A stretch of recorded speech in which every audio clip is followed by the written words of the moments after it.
As I was editing that first bit of the video you just watched, I realized I didn't have a really good intro that I liked. Even though I'm trying to keep this video a little bit more raw on the road, I decided I needed to just up it just a little bit. I didn't like the rawness on the hotel balcony per se. My name is Malcolm. If you're new to my channel, thanks for stopping by. If you're a returning viewer, I really appreciate you stopping back by and checking out the new content. Right now I'm on a road trip with the family up to Idaho, and I decided that I'm going to test my iPhone 13 Pro versus the ZV-1 and ask the question, is it still worth owning a ZV-1 in 2022, or any point and shoot camera for that matter, versus just having a smartphone with you? But I do want to ask the questions of and compare the two. Which ones are better for what scenarios? And is it worth just carrying an iPhone around and that's the only camera you have? So throughout this video, I'm going to be doing different tests on the road, and you'll see me stop every now and then talk, but that's what we're going to be doing in this video.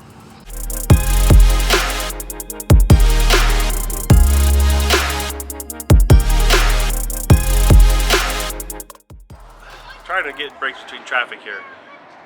So far, I'm really pleased with the iPhone over the ZV-1, and that's just so far in this trip, because the reason being is that the ZV-1 is not as easy to use as just the iPhone 13 is, and this is the Pro model, iPhone 13 Pro. So in this shot, I propped the phone up on the dash of the car to grab all four of us on the trip. Now I did this with both cameras, and here's the iPhone shot where everybody's in focus. It's a nice wide angle, and you can see like the car, we're in the car traveling. I thought it was a really cool looking shot. In the ZV-1 shot, however, it's much tighter because of that 24mm lens equivalent that it has. It's much tighter, and the other thing is while it grabs focus on me and my wife, it didn't grab focus on the kids, and the computational photography out of the iPhone grabs all that, and that's a win right there for the iPhone. As far as the night shots go, I have to get to the ZV-1. The ZV-1 is much better at night, and it's much better at filming at low light. Obviously, the bigger sensor, the higher ISOs are much better for that. So comparing this shot at like 12,800 of me sitting in the car versus this shot of the iPhone where I don't have any control over it, you can see the difference in how bright it is. Yes, it may be grainy, and the iPhone really does fall apart in low light, but the ZV-1, even at higher ISOs, is very usable footage just to get you a shot if you need it. So that's going to be a win for the ZV-1.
So I've been testing the time-lapse feature of the iPhone 13, running it on the dash, the car, and then I thought, well, I'll do the same thing with the ZV-1. Well, the ZV-1 doesn't have the S&Q mode, so you can't go into like a time-lapse.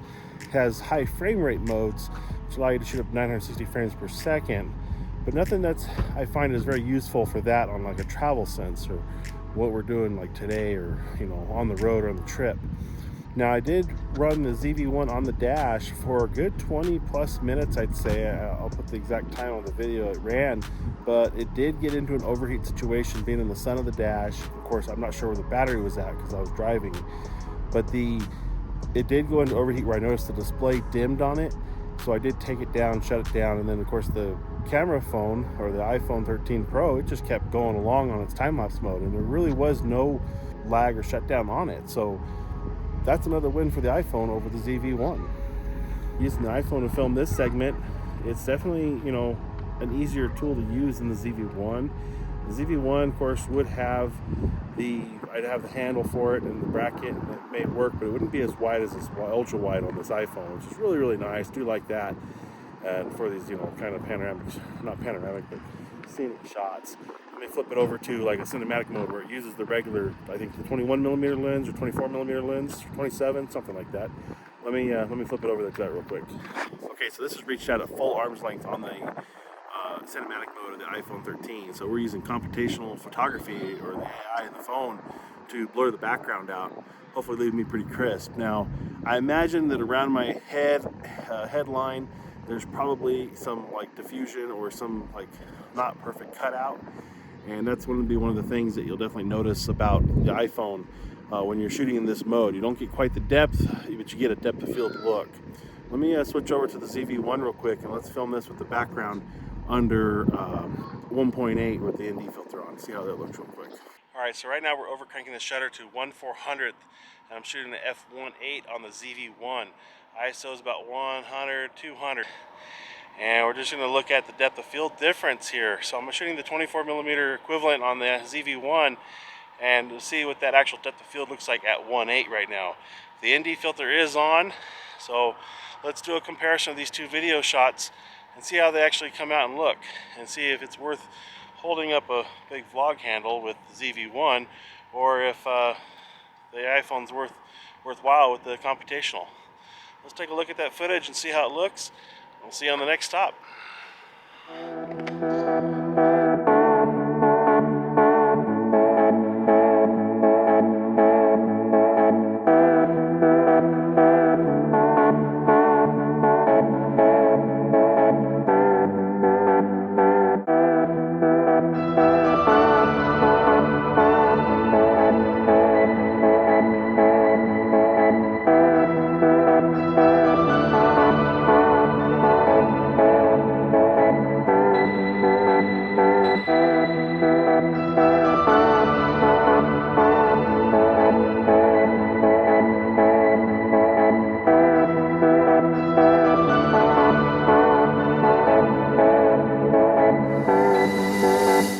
One of the things I didn't even think about, but was actually the screens themselves. The ZV-1 has the flip out screen, which I'm currently monitoring myself on here next to the lens here, but right now I can barely see. I couldn't tell you if it's in focus. I have some blown out highlights. I have my zebras on in the background, but aside from that, I know it's recording. I have a vocal sound coming in on the microphone, and aside from that, I don't know what it's otherwise doing. The phone, on the other hand, is much larger screen. When you're holding it or filming, you know exactly what you're getting, and it looks so much cleaner and nicer than the little screen on the ZV-1. So it's going to be a win for the iPhone on that. And one of the last things I wanted to discuss is like how easy it is just to pull out and use. Like the iPhone, if you're using it, it's great. But if you want to be in the frame, you've got to like set it somewhere, prop it up against something, and make it work. ZV-1, you can set it on a table, do whatever you need to do with it, and make it work, but it's going to be a flat angle. You're going to have to prop it up or angle it, or put it on a little mini tripod like I have here. So that's what I've got so far. Anyways, we're going to hit the road again. I want to just keep this video going and keep you updated, and then like I said, we'll see you down the road.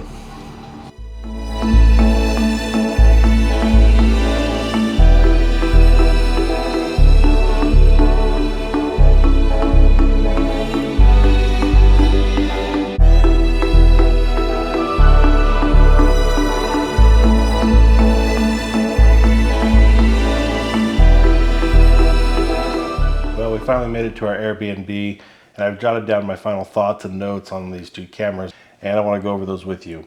So to answer the main question, is the ZV-1 or advanced point and shoot camera worth it in 2022? Well, that's a yes and no answer.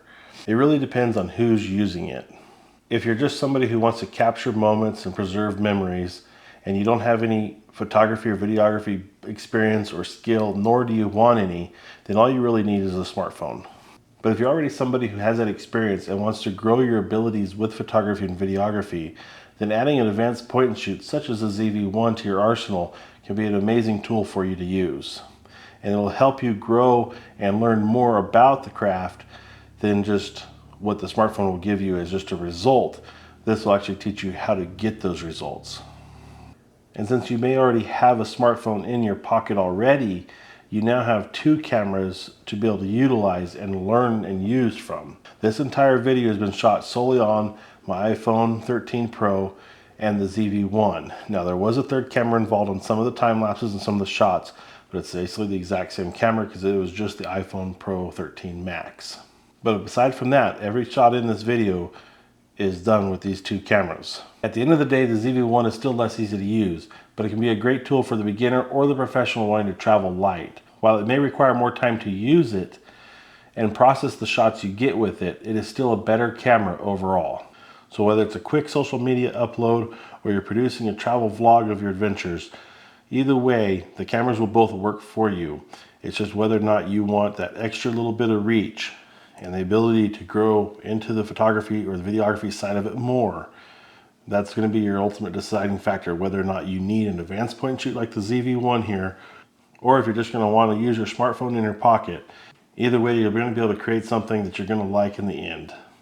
Anyways, thanks for watching to the end of this video. Sorry for all the time-lapse footage, but I did have a lot of fun making this video, and it's a little bit different content than what I'm normally used to creating. So let me know in the comments below what you thought of it, because I'd love to know your thoughts on if you liked it, didn't too much, or what. Just let me know in the comments below. Either way, I had fun making this video for you guys, and I'll see you in the next one. I'll talk to you later.